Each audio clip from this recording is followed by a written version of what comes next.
Hello, welcome to SquishiVision. So this is going to be my live reaction to Lightyear teaser trailer that released at some point during last week. I think I was in Dartmoor when it released, so I couldn't watch it at the time. But we're going to watch it now. I'm not going to do much lead up to this because I'm exhausted, as you might tell. So I want to kind of get straight into it. But essentially, all we saw of this beforehand was the announcement at the Disney Investment Day, which I gave a reaction to, and my more detailed thoughts on the premise then. Not had much since, and much in line with Pixar's kind of whole thing. Not many details have been actually released about what to expect, apart from what we're about to watch in this trailer, which I've seen a bit of some screen grabs of, but nothing in much more detail than that. But to put it kind of briefly, it's an odd. Part of me is like, trust Pixar, because Pixar rarely goes wrong. Even the worst Pixar films, apart from Cars 2, aren't actually. Very few Pixar films are actually bad. Like Cars 2 isn't really a Pixar film; it's more of a Disney Toons film, to be frank.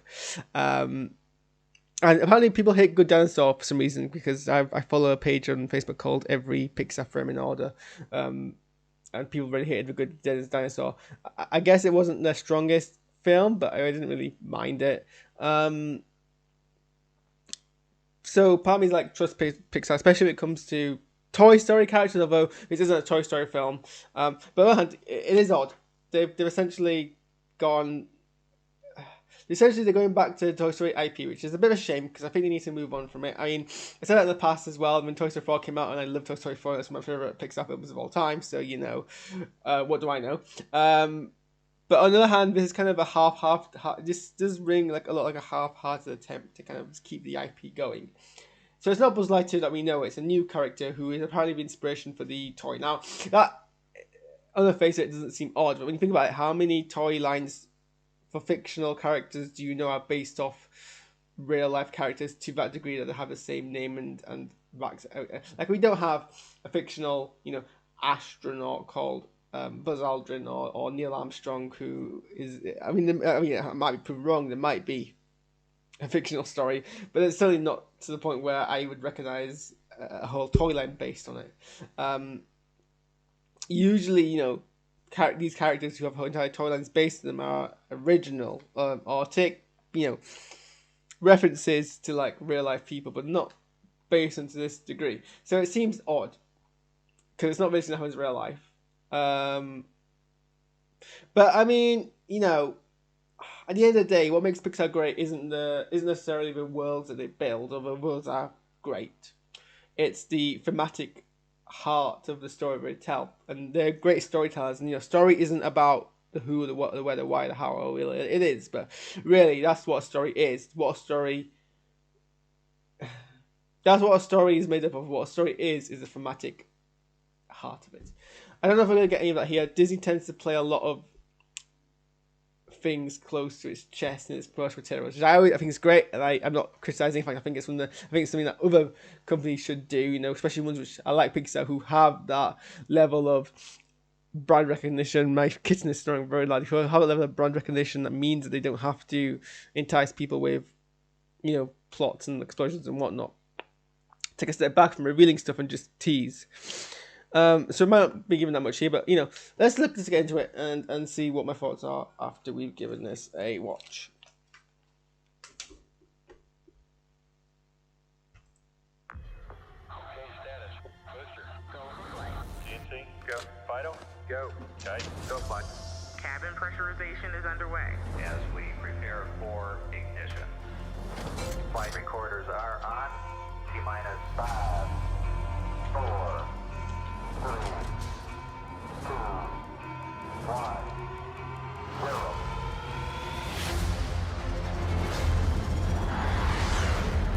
We have liftoff.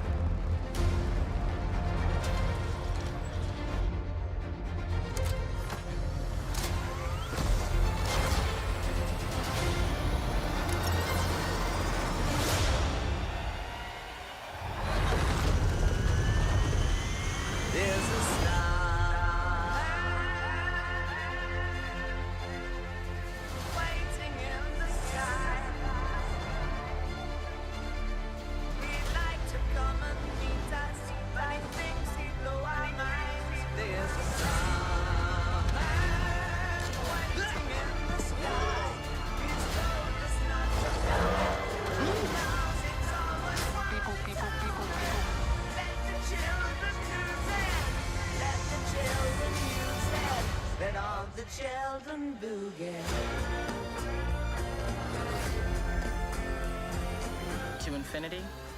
And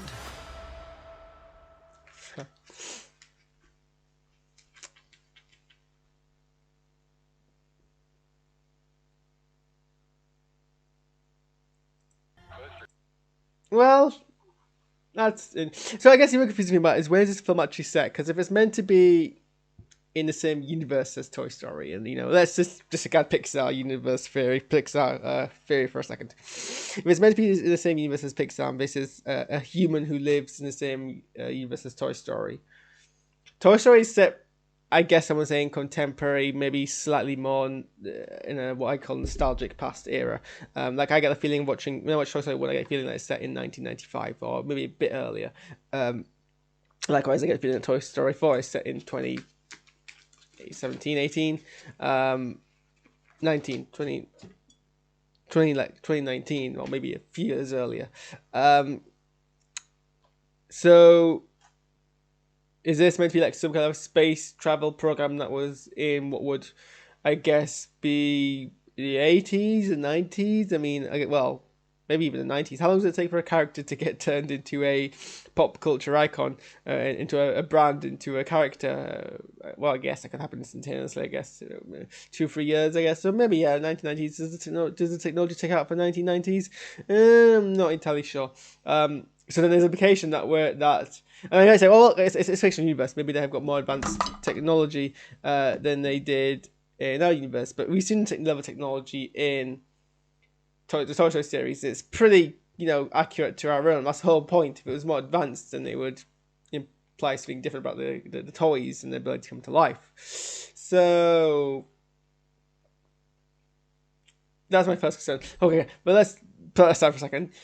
Visually, some of these shots look very, very. I mean, this shot, he looks great. And I think it's a testament to how far Pixar have come.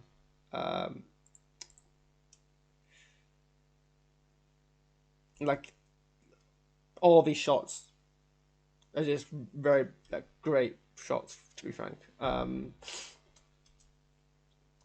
the frame rate on that shot looks a bit weird.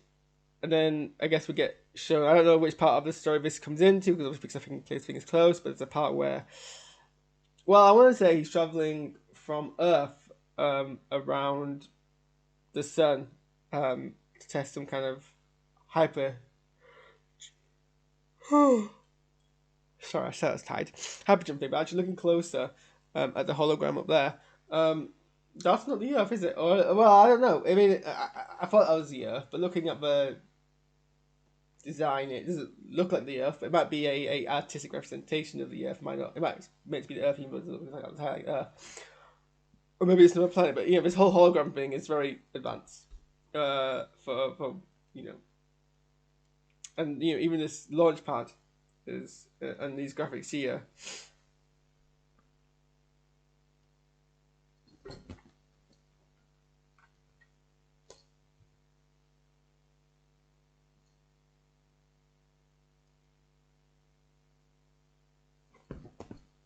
And then we see them hyper jump.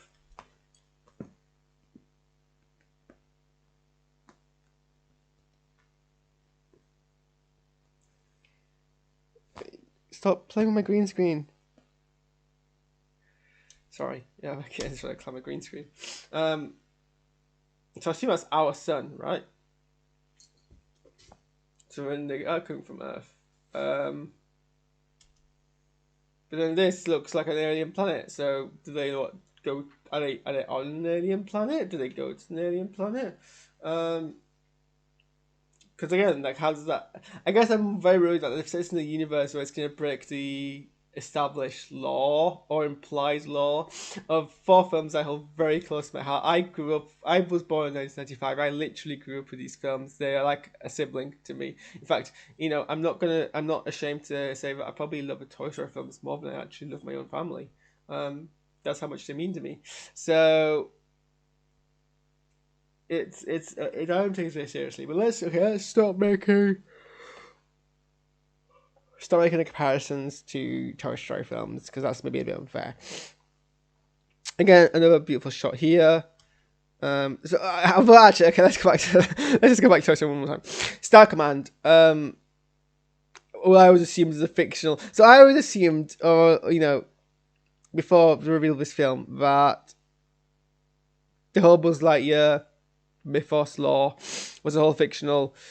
I assume it's being real life where a company wants to make toys, wants to sell toys, so they create a storyline around the toys and they broadcast that on in children's cartoon, and indeed there's a spin-off show of Toy Story, which is the Buzz Lightyear animated series, Buzz Lightyear of Starfleet Command, or whatever it's called, which is meant to be the in-universe show, but the toy lines are based off. So take Transformers for example. The whole Transformers cartoons are basically 30-minute long advertisements for the Transformer toys. They didn't make the show for any other reason other than to sell toys. Most children's shows are made to sell toys. Disney gets most of its income from merchandise and from theme park stuff. It doesn't get its money from the actual ticket sales. So in universe, I assume this was the case. They came up with a fictional character, a cool fictional character, and sorry to interrupt my train of thought, but the other big reveal from this trailer is that the swirl on the Buzz Lightyear toy model isn't a single swirl of hair, which I always assumed it was, but it's a pimple. That's not how I would represent a pimple on a toy. That's just a weird. I mean, was that always the case? Was it always meant to be a pimple? Did no one ever realize this? Was just never mentioned in interviews? Did no one ever? I guess did the audience all assume one kind of assumption about what a thing was, and the creators were always working on another assumption, and no one ever be like, oh, I'm just gonna animate. Or like no animators ever go, oh, I'm just gonna draw the strand of hair on Buzz Lightyear's face, and someone's like, hair? No, that's a pimple. And then this was like somehow tweeted or blogged about. Probably never. Anyway, what was my train of thoughts? So yeah, so I assume that in this whole backstory of the character used for the show to sell the toys, Star Command was something that was completely fictional, made up, and in the show, Star Command is like space. It's like the Galactic Police Force, I guess.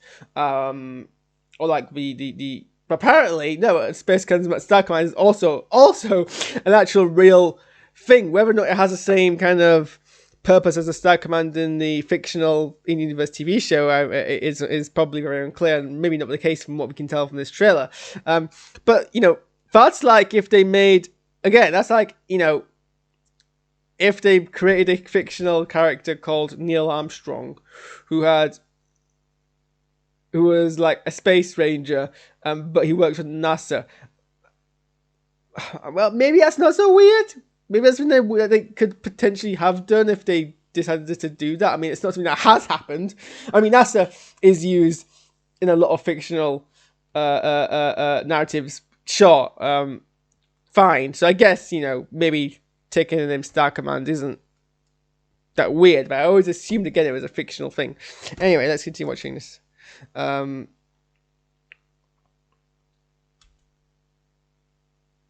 this shot looks great. Like this, apart from Lightyear on the left-hand side, everything else in this shot looks pretty photorealistic. Like, wow, that's a great shot. And then hang on, what was it? Was that like kind of? Was that? What's this? Muck. And then there's like a robot there with a red beam, and I'm not going to check right now, but are those like similar to the robots we saw in Toy Story 2 and in the animated Buzz Lightyear series? Because that's it's like, I always assume these things are fictional in universe, but apparently no, they actually existed, and they decided to still commercialize it. Why?